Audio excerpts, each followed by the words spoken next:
Welcome to the Farming on Purpose podcast, a podcast for farmers and ranchers ready to shift for a stronger future. Today's challenges in agriculture are new, but the grit and determination required to be successful are not.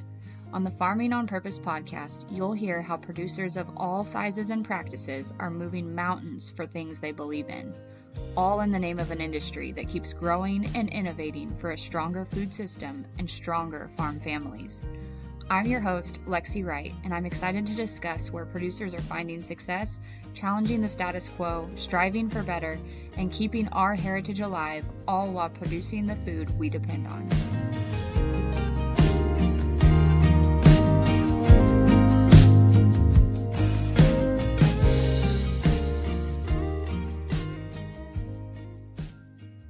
Welcome back to Farming on Purpose. Today, I am so excited to have Harrison and Sumiko Mills of H-Bar-S Ranch, and they're going to be sharing their story with us, which has taken some twists and turns along the way. They began with 2 kids, 2 pigs, and 2 dogs, and quickly grew into what they are slowly getting ready to launch today. This all came out of a need for meat processors in their area, and their business model kind of shifted to meet that. So Harrison and Sumiko, I want to say you guys are the second couple I've had on the podcast. And though that was like my favorite interview ever, because it's so cool to get different perspectives on things. So I'm glad you both could make it today. And why don't you give our listeners a little bit of background on who you are, how you got where you are, and what that journey has looked like. That sounds great. Thanks, Lexi, for having us. We're super excited to be on here and just share a little bit about how we got here.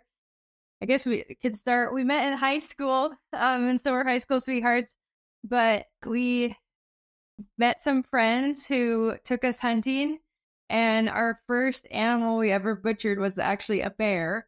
And so we started from there, and we're like, oh, this isn't that different from just having raw meat from a store in your kitchen and, cutting that up. And so we went from there to doing our own deer and then doing our own pigs and then doing a cow here and there. Mm-hmm. And then we moved out to where we are now, and we wanted to start raising and growing pigs for our meat, for other people's meat, for piglets, all that good stuff. And our first round, we had 7 pigs, and we waited on the phone to call the local meat processor. And I knew the exact day, the exact time it was supposed to open. I call, the line's busy. I'm like, okay, I'll wait, 20 minutes. Call back, they're full for the rest of the year. And I'm like, wow, we have 7 pigs. Like, what are we going to do with these guys? So we kept calling around 5 hours away, 4 hours away, and we're like, okay, we know how to do this. We need to do something about this. And so that's kind of when the butcher barn was brought to life. Yeah, it kind of started as just having a space for us to do our own animals that's not in the kitchen, because we were doing them in the kitchen for too long, probably. So yeah, it started for just us doing our own. And then we're like, well, if we're going to put all this money and effort into building it for ourselves, why not, open the door to other people too? So that's kind of where it started, just not having any availability anywhere near us for our own animals. And then, we don't have availability, other people don't either. So kind of sparked that idea, and here we are. Absolutely. Well, when you guys set out and you were raising those 2 hogs and growing to 7, was that the goal? Like, were you guys wanting to raise those for your own food? Were you planning to sell them? What did that look like? I think the original goal was to start breeding them and then scale up pretty quick. And then, that shifted pretty quick to not being where we want to go. But yeah, the original goal is to breed them and raise them to sell. Yeah, we're going to start with 7 that one year and then move to 10 the next year and build on that. But we're like, okay, we need to put a pause on that and put all our money, time, resources to building this butcher barn so we can actually multiply and compound our efforts. Yeah. When you guys got together, was farming or ranching, or, with those interchangeable words, whatever you guys call it there, was that part of what your dreams were, or was it just something that kind of happened after you got more involved in things? So Harrison grew up in the rural rural Elbert County in Colorado. And so he's always been around it. Like his dad was a horse trainer and they just moved all over around here. And so you were always just surrounded by it. And I spent my last half growing up here. I grew up in California and then moved here like teenage years. Yeah. That's where we met. But and so I think we always knew we wanted to stay out here. We always enjoyed the space and the culture of the ranching, like you said, the ranching, farming, everything community. Because it just was so wholesome and it was so raw and it was so real. And you just got to see sides of people that were genuine and true and hardworking. And especially with our 3 boys, we're like, they need to learn some hard work. and that's what they get to do every day because we have so many things that we're trying to reach towards. Yeah. So when you guys started off with those hogs, was that like, did you have the space for them? How did you go about figuring out what that part looked like? I know you guys have done a lot of renovations at the property you're at now. Is this original property or what did that look like? Yeah, this is the original property that we had animals at. We kind of put the pigs in an old bunkhouse that was here and threw up some quick, pig panel fencing kind of thing. And that was definitely the first one. And then we upgraded that to kind of a different area and did it a little differently, but kind of the same thing, just, a pretty quick, not ready to scale little pen that's currently sitting empty. And then, our focus shifted over here onto the barn. So I think everything we've touched on this property has been changed. It's a very old home that's been added on to. There's been junk piles everywhere from, it's just been inherited junk, basically. And so we just had to clean that all up and kind of work with the land because we do have kind of a rolling hill property where it's just not this flat piece you can run water out to like kind of build a new spot. And that's kind of what we encountered with the barn. We're built on a rock, which is great it won't move. And that's great. But getting the water to the barn it took 8 months? Too long. To dig the water because it was close to what granite is. It was just this hard rock that we're doing pickaxe and chiseling through. And it was, we didn't think we were going to get through, honestly. We're like, we need a plan B. But, we had great friends and a great community to lean on to, and we got through somehow. But that does put a damper on things like building, bigger pig enclosures and whatnot. We do have to figure those out and just go down a hill, over a hill, and get through that rock again. Yep. Infrastructure on existing property that has things that are maybe not ideal layout, and trying to work through that I find so challenging. We're in a very similar situation here.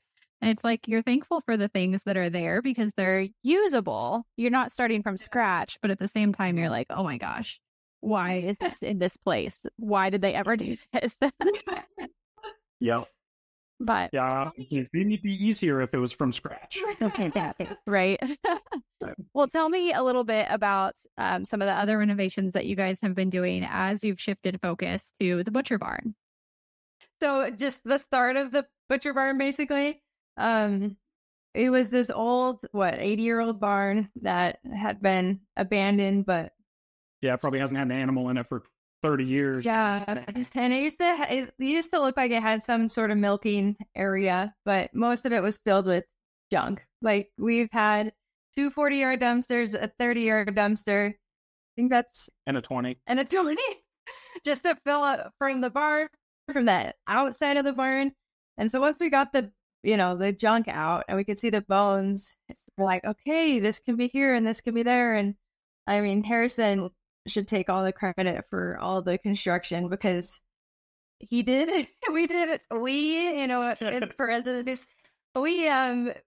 did this all with our own 2 hands, from the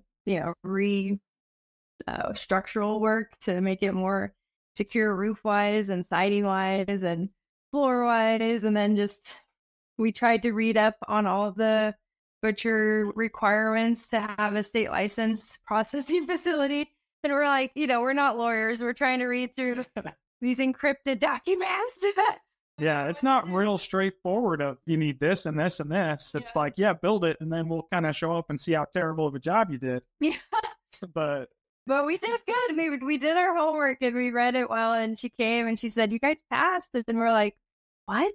Like, we did, And, there was a couple minor things, but nothing to keep us from having our license. Mm-hmm. But once we got it, we're like, okay, this is happening. This is real. And I think once we got that figured out, we weren't going to go bankrupt trying to build this butcher barn because of, just how the world is. It's so unsure. We didn't want to get $60,000 into debt trying to create this thing that is really a risk move anyways. But, so, our equipment isn't state of the art. It's not, it's, very the minimal equipment that you need to get it done. And it does take longer because it is just us two. And it is with a slow grind. It's like commercial grade. But we did that in the hopes that as we're processing other people's animals, that the butcher barn will then fund those upgrades and those, the next steps basically. And it already has, which has been amazing. We had to buy a deli slicer that's like $500. You're like, why would a deli slicer be so expensive? But, we get those new upgrades and we're just, we're just giddy about it. You go from a Cabela tiny little deer grinder to, an LEM one that's just a little better. Now, this is amazing. We can hear each other. Yeah. It's still slow as all crap, but it's just a little better every time. Right. So, I guess based off your question about the projects we have is, this butcher barn is not done. And I don't think any project is ever really done. So, we'll just keep expanding. And I mean, the end goal is to eventually become USDA, but I don't think it would happen here. We'd want it off our property and, a place where we could hire employees and all those things. I'm so glad you could join us today. You can support the mission of the Farming on Purpose podcast and be part of the tribe dedicated to building ag legacies at farmingonpurpose.com/shop. You'll find apparel, office supplies, stickers, planners, and more, all inspired by the people living out ag legacies every day. Well, it sounds like it's been kind of a whirlwind from thinking you were going to be raising hogs to, oh my gosh, now we're opening a butcher shop. What's the time span been like there? And then how have things like transformed along the way that you're like, well, we thought we were going to be doing this in the barn and now it's different, or what's that been like? Time span is too long. With every renovation on the history of the planet, right? Yeah, exactly. Definitely some hiccups that lengthened the goal of time there. I mean, it was probably 2.5 years. I think just 2 years. Just 2 years. Just a solid 2 years of 8 months of water, and then the rest was trying to get there. Yeah, but it went slow because, like she said, it was just me most of the time, and my dad would help, with the roof stuff. I'm like, I need somebody else. My dad is close, and he was able to come over and help, like with the roof and the concrete and some things like that. Yeah, we quickly realized doing 900 square feet of concrete with me, Harrison, and his dad was not enough manpower. We were struggling all day trying to catch up with the cement mixer, and we got it, but it is not a perfect. But it works, and it saved us how much money? It probably saved us $8,000 or something. $8,000, and so there's those trade-offs that you have to make where, we did learn a lot along the way, but it's like we have to because we couldn't afford paying a contractor or paying anybody to yeah. Yeah, you can't, there's nobody cheaper than our own labor. But I think that not wanting to go into debt to build the barn, do you guys know how much you saved by doing so much of it yourselves? So, I mean, just the building, because we originally looked at putting up a metal building and not even, this wasn't even an idea. Yeah. Building itself was $60,000, and that was without dirt work or any of that. Without even doing inside walls or cooler room or anything. I'd probably guess between $80,000 and $100,000 probably. Wow. Yeah. because it wasn't a cheap feat either. We were like, sometimes it would have been nice to just start new, like we were saying, versus restoring an old barn, because we're like, oh, we gotta work with this slanted roof and this wall's not straight, so we gotta make a straight wall next to it. And it was quite the process. But I think when we just started with the 2 pigs at first, I think, you kind of have to start somewhere versus just expecting to already be at the spot you're wanting to be. Like, if we just started with 50 pigs and we're like, we're just going to do this, then it would have not been great. We needed to learn all these steps along the way. And, I feel like the Field of Dreams, that movie, that if you build it, they will come. I think there's a lot of truth behind that, where, you start building these things and then all these opportunities just all of a sudden, present themselves, where, we wouldn't be on this podcast right now if we would have stayed with just our 2 hogs and trying to figure out, just feeding ourselves versus, thinking bigger and trying to make a difference in our little community. Yeah. How big is the community where you guys are out there? Let's see, it's growing, which is crazy. Colorado has been exploding, but our little town is probably what? There's 200 people in town. 200 people in town, Mm-hmm. But then the neighboring town is getting... It's blowing up. It's blowing up. So it'll be interesting to see the impact it has on the... Yeah, we're about an hour and maybe 15 from Denver. Okay. And yeah, that's all just expanding like crazy. And luckily I think we're out of it enough that, Right. not going to be kicking a Dollar Tree, from growing next door, but it's coming this way. I mean, it's good and bad because, there's more people coming out for wanting to raise their own livestock and wanting, that's good business. But it is also crazy to see I think, this is seen everywhere, where the farms and the ranches are just, disappearing because of the growth. Mm-hmm. Yeah. I think Colorado is one of the states that has lost the most farms in the or I can't remember if it's farms or acres in farmland in the last few years. It's crazy. Have you guys had any concerns or had to deal with the legislation that came out of Colorado? I can't remember what that act was. Do you know which one I'm talking about? It's just a couple months ago. Well, no, I'm curious to know what that one is, but I'm talking, I think it was several years ago with like the animal husbandry, making that a crime to be able to breed animals and making that considered like sexual assault. Yeah, they had that. And then they also had one where, you had to let them live at least half of their lifetime. So, cows can live 20, 15, 20 years. So like, you need to let them live till they're at least 10 before you can, use them for meat. And luckily there has been a lot of backlash. I think the agriculture community is still pretty strong in Colorado. And they're pretty loud about it too, which is, a good thing. And I think we've escaped that a little bit. So we haven't had any hardships there. And honestly, like even getting our butcher license, we were a little worried about the legalities of all that.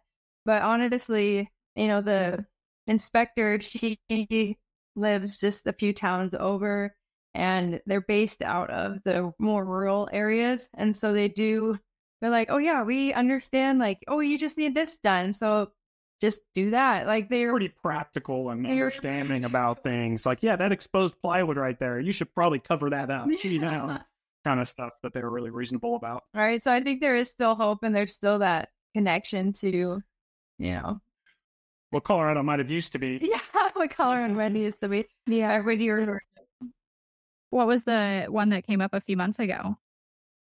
I had a friend email it to me, and I think it was USDA processor specific, so I didn't look too much into it. But there was just talks of making, everything harder. Yeah. And I don't think it's actually being voted on or anything yet, but just, I think people are trying to get that on the ballot. Mm-hmm. But yeah, just make it more difficult and more regulations and more fees and all that involved. Wow. Well, what were some of the things as you guys were kind of retrofitting the barn, getting all of these regulations met that were surprising to you about regulations for a state licensed processing facility? I think what was the biggest one? I mean, most of it's pretty, obvious, like clean floors that are washable. The walls need to be washable and cleanable. You can't have any porous materials around. Everything needs to be sanitized, and like your hot water needs to be at this certain temperature. I think, and I was surprised, honestly, that we didn't need a like AC unit in the system to keep the like processing room at a certain temperature, which is great because that would have been a whole nother cost.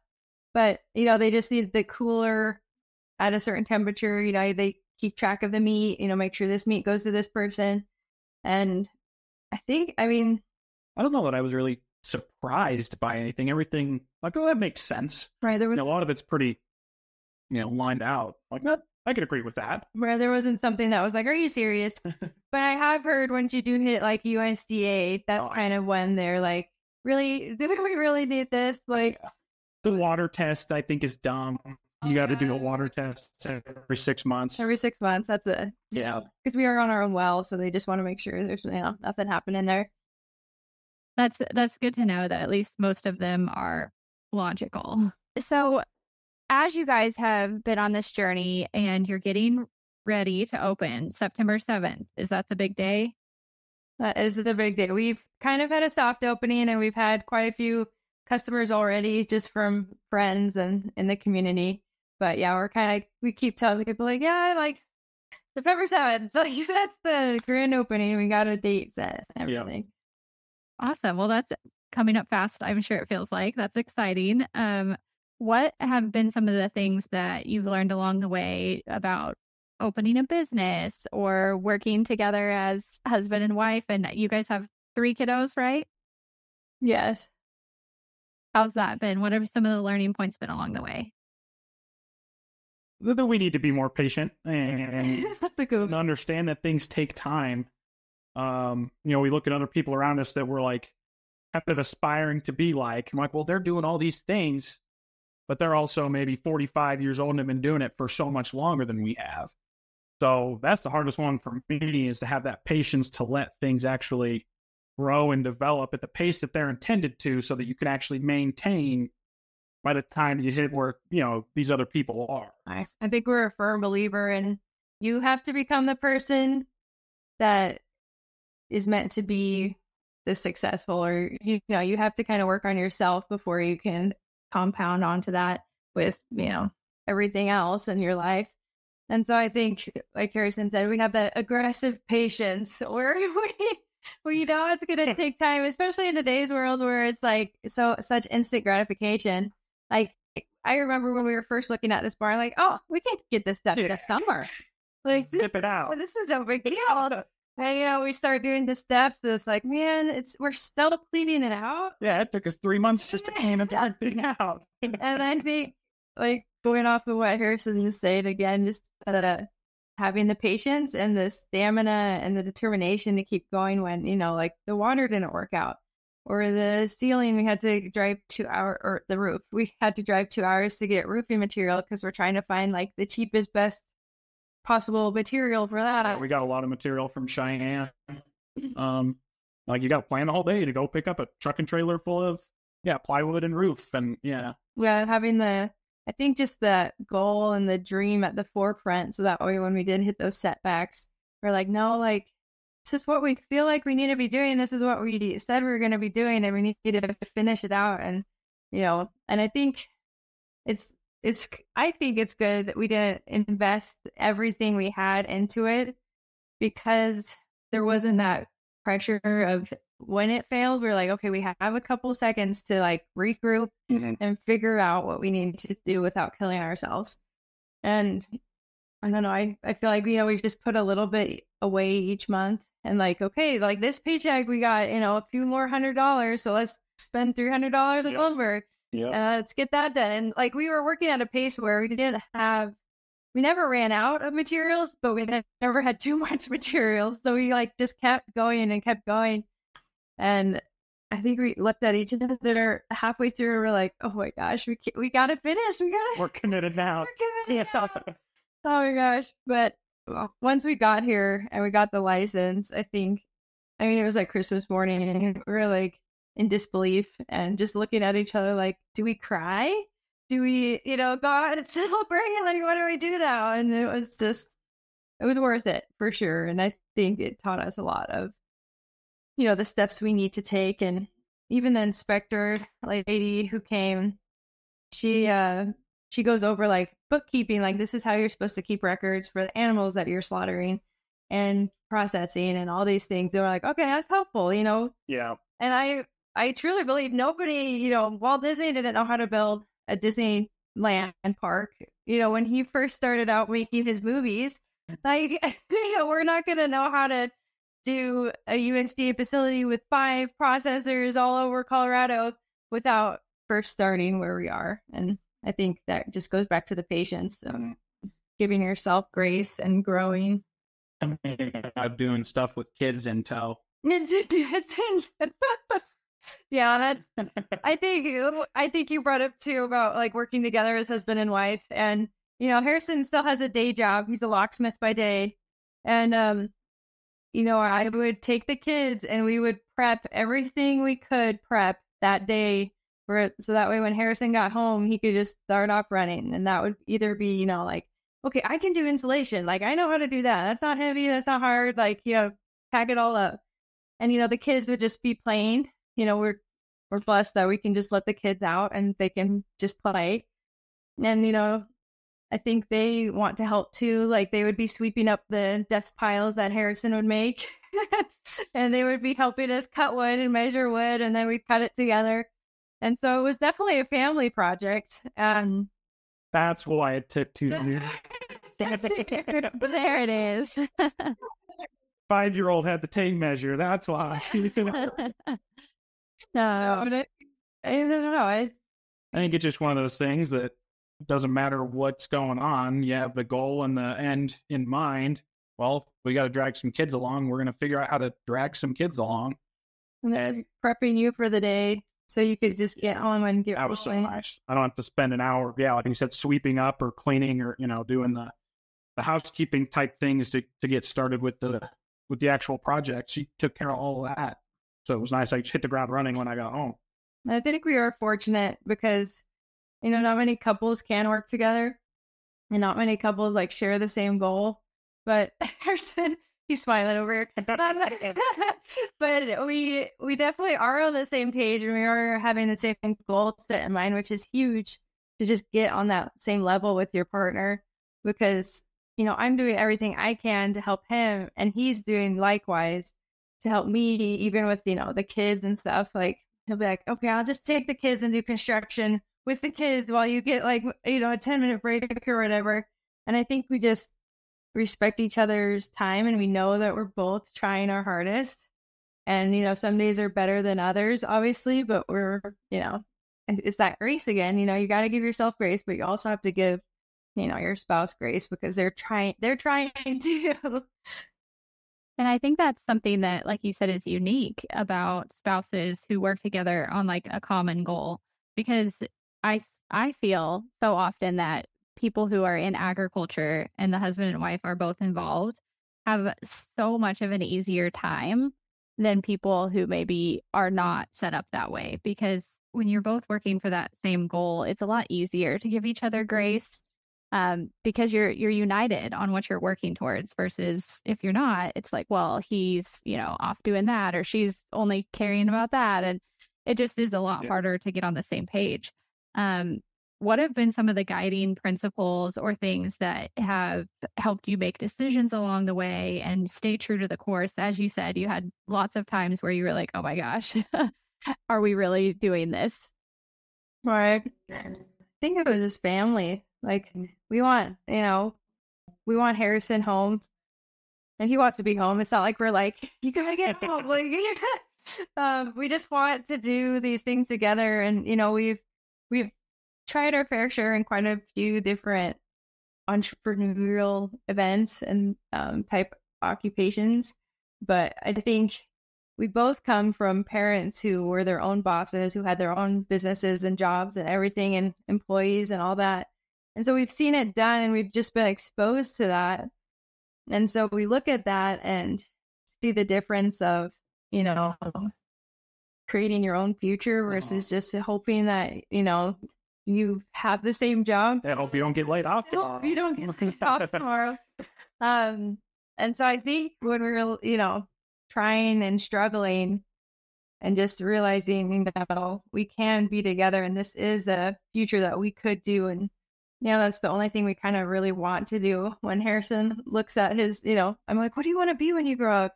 He's like, I want to be doing this. And At home. What's that? You know, and especially with 3 boys, like, you know, they're going to be growing up and they're going to be more capable, obviously, as they get older, and just having that option for them too, if they, you know, they can help us do butchering or, you know, all these things. And like, I look at the bearded butchers where like his dad started and doing it with, you know, probably how we started. And then his sons grew up and look at what they did with the company, you know. And I think that's, again, going back to the patience of, you know, who knows what we're creating and what our kids will then hopefully build on, and just doing that not only for us, but for them. Something that helped me too. I don't have a burning desire to be a butcher by any stretch. I don't like wake up and be like, I'm so excited to cut up meat. That's not the case. I guess I've always looked at it as, you know, the vehicle to get us to other places. And it doesn't really matter what it is. Maybe I would, you know, well, I wouldn't sell Mary Kay, but, you know, it doesn't matter what it is. Was the one that made the most sense for our situation. So we, you know, kind of jumped in with it and said, well, we'll use it to get to where we really want to be. Yeah, that's amazing insight. I love hearing you talk about, you know, just what the future might look like and trying to make space at the table for your kids down the road and figuring out what that looks like along the way. Like you said, it's a vehicle to get to where you want to be. And so what is, as you guys have kind of transitioned into this more, you've done your soft opening, you have your big grand opening coming up.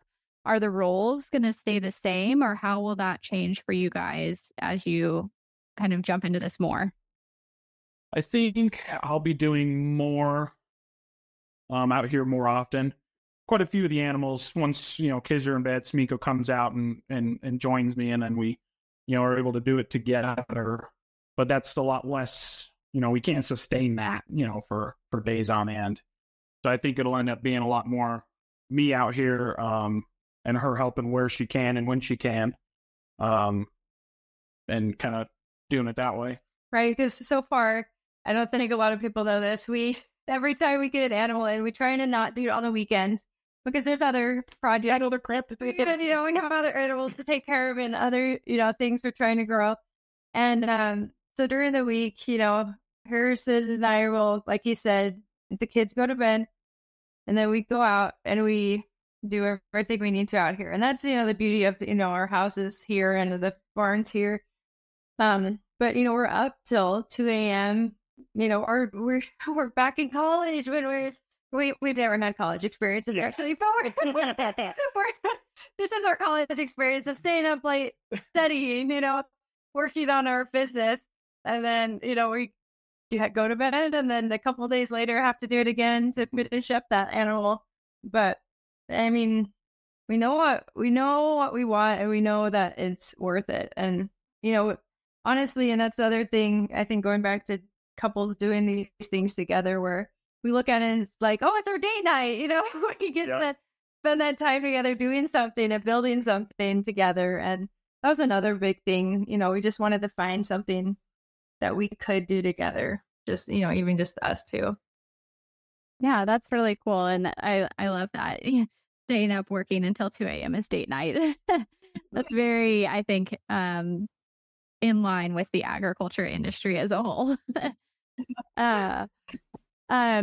So as you guys kind of prepare for that, have you had started taking lots more dates for butchering and getting some of those custom dates in?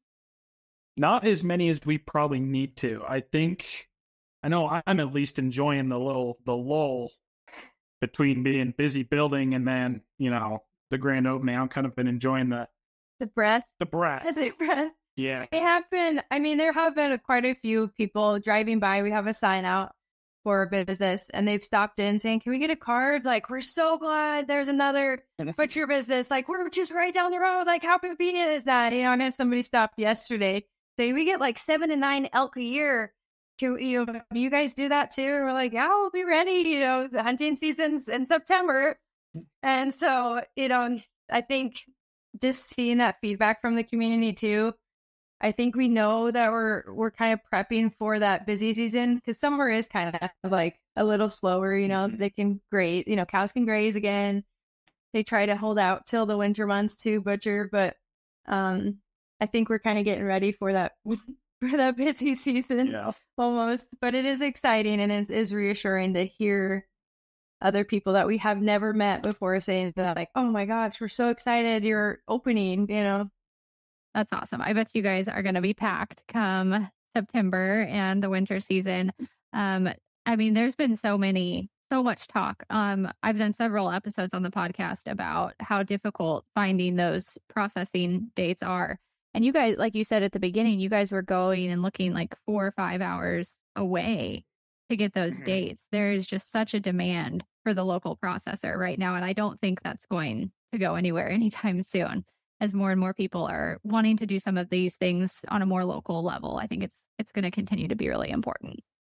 We've had a few people who are like, "We're so glad you're a small processor, because we know like our meat stays our meat till the very end." Yeah. Because they've had issues with bigger processors in the area that 5 cows come in from different people, and the ground kind of just is everybody's ground. Mm-hmm. And so they're like, "We just want to use you because we know like one." We're like, "Yeah, we only do one animal at a time for sure." That's right now. That's it. Yeah. Well, that's great. So what are some of the things that you're excited about and kind of envisioning for the future as you continue on this journey? I like the flexibility of it. Not needing to ask for a week off, or, somebody else already took that week. Sorry. Like, okay, well, that's a little ridiculous. It's nice to kind of be in control or in charge of our own schedule, for sure, is nice. I'm definitely looking forward to that. I think too, we're wanting to eventually have classes here as well to just teach other people in the community about how to process their own animals. And I think we're really working on the mindset of like a growth mindset where, you can never have too many of anything. And I think if everybody became their own processors, I think we still would need more processors. I really do, because it's so crazy how it is. And so, in the future, we just want to be able to, provide that opportunity for other people to learn, because there are, and, we look at it like a lot of people who come to these classes just want to know. Mm-hmm. They probably will look at it and be like, "No, they can do that." My dad's the perfect example of that.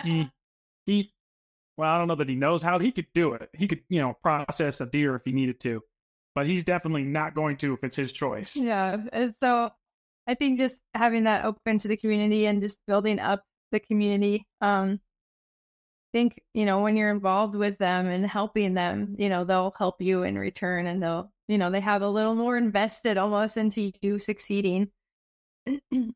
Yeah, absolutely. Well, you have mentioned kind of like growth mindset a couple times, and just like becoming that person who is going to succeed and growing along the way.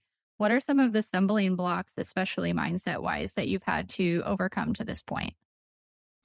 I think while we were building it, we saw some other people renovating like their barns or their sheds, and we're like, "Oh, they're gonna open one too." Like, "Oh my gosh, we're gonna be out of business before we start." And like just taking a step back and be like, "No, even if they opened, like we know a whole slew of people they don't know, and they know a whole slew of people we don't know." And that I think just taking that step back, because it can kind of feel overwhelming when you see all these other farmers going into farming, or these homesteaders doing their own thing. you're like, are people even going to need us to raise pigs? Are people even going to need us to raise cows? Because they're doing it themselves. And I think having that growth mindset where you do see those needs, where there's millions of people that aren't doing that. And there's millions of people who aren't processing their own meat. And so that there will always be a need, whether you're crocheting, table napkins to like processing meat for other people. And I don't know, keeping that mindset alive where, what? I was just thinking the biggest, I guess, stumbling blocks was every time you'd get a little win, you get hit in the face with a loss. Like, well, that was a big win, but now there's something else. So I guess the hardest part for me was kind of keeping that emotional level, kind of on the same plane and not getting too up and too down with the wins and the challenges of it. Like, oh, we've got water to the barn and now it's frozen. So now it's frozen for, 6 weeks and I'm got to, dig half of it up to get it to thaw because I couldn't get deep enough and, things like that no matter what happens, they're always going to come up. You have a win, you have a loss. It's always going to happen that way. And I just struggle with keeping that level. Well, and I think out here too, that's just like what you learn to, I guess, to accept is the the win with the loss, or the win and you're up there for a while, but then just there's something else, there's something else happening. But I would agree with you that emotional stability almost. Yeah. Keep going. Enjoy the win, but don't let it get your head too big. Yeah, I can resonate with that a lot for sure. Well, you mentioned that you guys are still raising hogs then, and then cows as well. What's kind of the rest of the operation look like? So we have dogs. We were talking just a few months ago how we need to build like a farrowing shed and all that to really start growing that area. We're like, man, are we really going to take this huge undertaking of building a whole other thing again? They're like, it's over. We've gotten so good at it. I know, I've gotten so good at it, right? We'll just keep getting quicker, right? So that's in talks of building something up on the hill to get water to that. So, especially during the winter time. Yeah, I mean, just a handful of cows. Sumiko's got a couple dairy cows and things like that. I know we definitely dialed back a lot of our other animal growth goals to focus here. I mean, we ended up, seriously downsizing the pigs so that we could spend that effort and energy and money here instead of over there, because the growth potential is higher, with the barn. Right. We're like, what can make us money first and fastest? We're like, well, that's the butcher barn. Because, it's nice to know too, like, I mean, just recently we picked up a pig at the auction because we were low on pork and we had it overnight and then we processed it ourselves the next day and filled our freezer for like $100 from the auction. And we're like, man, just that in and of itself, was worth it because we have a way to, provide meat for our family in a pinch. Yeah, obviously. But, eventually we want to get the pigs going this summer and then, work on growing our herd. But yeah, like Harrison said, I do have a couple dairy cows that have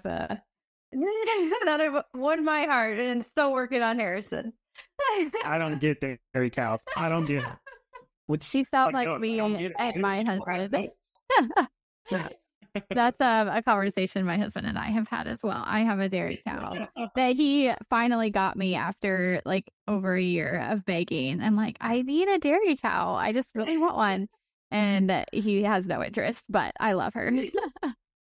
I held out for a while, for I think probably 2-3 years at least, and I was like, freaking fine. I got two. No, I have to. Aw.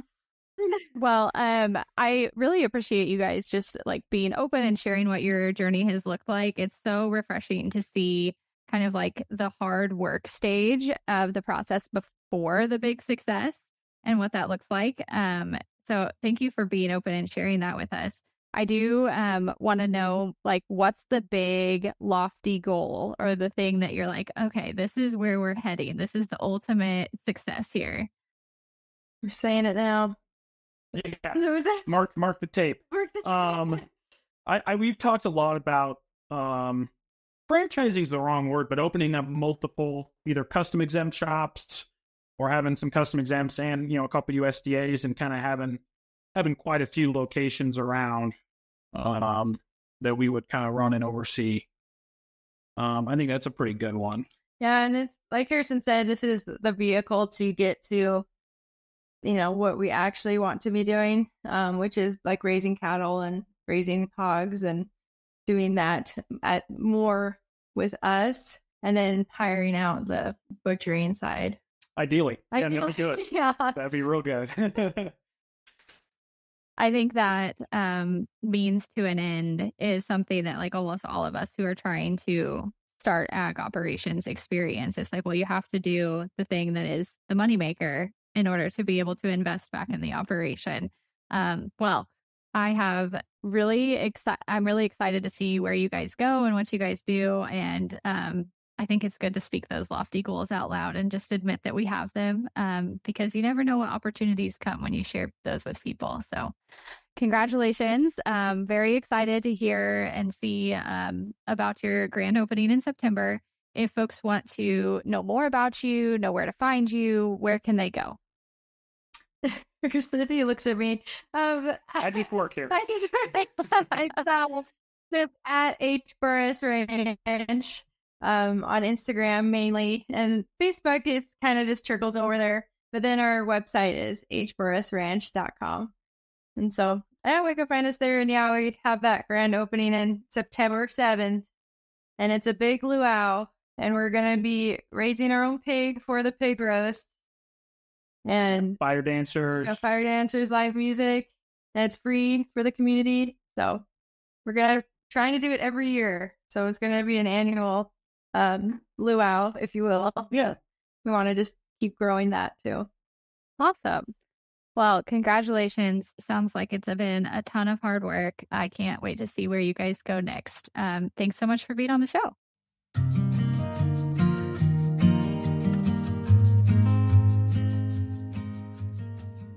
If you've enjoyed spending time with us today, please take a moment to review the podcast on Apple Podcasts or join the conversation on social media. Do you have a topic you would like to discuss or know someone with a story to share? Apply to be a guest on the podcast at farmingonpurpose.com. You can follow the host of Farming on Purpose, Lexi, on your favorite social media platforms for more content by searching for Farming on Purpose. And remember, if you look around your table and aren't inspired by the people there, it's time to find a new seat.